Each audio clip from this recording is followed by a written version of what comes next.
Құрмаш қанша тәрбиелесе де, көксерек ұрлық пен адаластың айырмасы не екенін ұға алмады.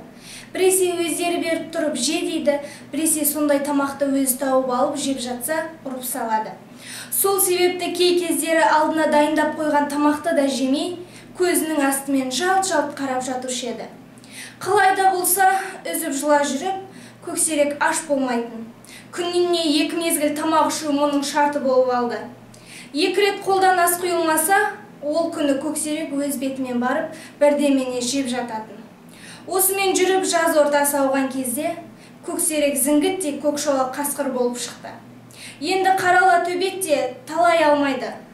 Жота жүні үрпиіп, көздері жасылданып, бар тістерін көрсетіп, аузын ақситып, ашып жіберіп тап бергенде, талай бұралқы төбет, бұжыл қаншық қаңсылай, шәуілге қашатын болды.